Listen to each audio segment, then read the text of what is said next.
자, 여기 문제에서 보시면요. 첫 번째, 제곱근의 뜻이라고 되어 있어서 어떤 수를 제곱해서 a가 되는 수. 그래서 이 x를 a의 제곱근이다라고 얘기할 겁니다. 어떤 수를 제곱해서 a가 되는 거. 그래서 x는 a의 제곱근이다. 이렇게 얘기할 겁니다. 자, 그래서 이제 두 번째는 어떤 거냐면 어떤 수를 제곱해서 4가 되는 경우, 자, 어떤 수를 제곱해서 마이너스 4가 되는 경우, 어떤 수를 제곱해서 0이 되는 경우, 이 세 가지 경우가 있는데요. 자, 어떤 수를 제곱해서 4가 되는 것은 아까도 얘기했듯이 2 곱해서 4가 되죠. 그럼 x는 뭐라고 쓸 수 있는 거야? x는 2가 되는 거고요. 마이너스 2 곱하기 마이너스 2 하면 4가 되죠. 그럼 x는 뭐도 있어? 마이너스 2가 있는 거예요. 자, 그래서 어떤 수를 제곱했을 때는 항상 플러스 마이너스를 여러분이 동시에 생각을 해주셔야 된다. 자, 근데 어떤 수를 제곱해서 음수가 나오는 경우 있을까요? 없습니다. 그래서 어떤 수를 제곱해서 음수가 나온다. 절대 불가능입니다. 그래서 나중에 이 부분은 고등학교 과정에서 우리가 허수 단위를 도입해서 나중에 얘기할 겁니다. 이 부분은. 그래서 현재 중학교 단계에서 뭐라고? 어떤 수를 제곱해서 음수가 되는 경우는 없다. 어떤 수를 제곱해서 0이 되는 경우, 0이 되는 경우 뭐밖에 없어? 0밖에 없습니다. 자, 그래서 이것을 지금 제가 한 것이 뭐냐면 제곱근이에요. 제곱근. 자, 어떤 수를 제곱해서 양수가 나오는 경우는 플러스 마이너스 두 개가 됐다. 그래서 플러스인 것을 양의 제곱근, 그 다음에 음수가 된 것을 음의 제곱근이라고 얘기할 겁니다. 자, 그 다음에 어떤 수를 제곱했을 때 음수가 되는 경우 없고요.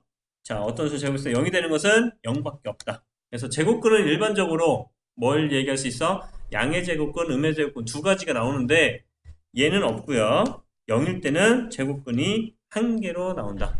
아시겠죠?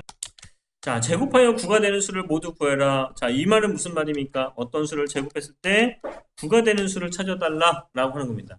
그럼 어떤 수를 제곱했을 때 9가 되는 거 x는 누구 있어요? 3하고 마이너스 3. 자, 얘를 제곱하면 9가 되죠? 얘를 제곱하면 9가 되죠. 그래서 3과 마이너스 3. 어떤 수를 제곱해서 0이 되는 거, 어떤 수를 제곱해서 0이 되는 것은 x는 0밖에 없다고 했어요. 어떤 수를 제곱해서 음수가 되는 경우 존재하지 않는다. 이건 뭐라고 써야 돼? 존재하지 어, 않는다. 이렇게 얘기하면 됩니다. 자, 두 번째 문제. 어떤 수를 제곱해서 25가 되는 수 누구누구가 있어야 돼요? 5하고 마이너스 5겠죠. 그쵸? 그래서 어떤 수를 제곱해서 0.64가 된다. 어떤 수를 제곱해서 0.64가 된다. 자, 이건 누가 될 수가 있습니까? 64, 0.64, 100분의 64.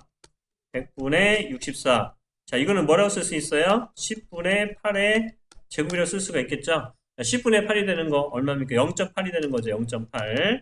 자, 어떤 0.8. 그러면 어떤 수를 제곱했을 때 0.8의 전체 제곱 0.64 된다. x는 누구 있어? 0.8. x는 누가 될 수 있어? 마이너스 0.8을 제곱해도 0.64가 나오는 겁니다. 그쵸? 얘를 제곱해도 0.64 나와요. 그래서 0.8, 마이너스 0.8 이렇게 우리가 답을 쓸 수가 있다. 자, 36의 제곱근 이거는 뭐예요? 어떤 수를 제곱했을 때 36이 되는 거. 그럼 x는 뭘 수가 있어? 플러스 6과 x는 마이너스 6, 6과 마이너스 6 이렇게 됩니다.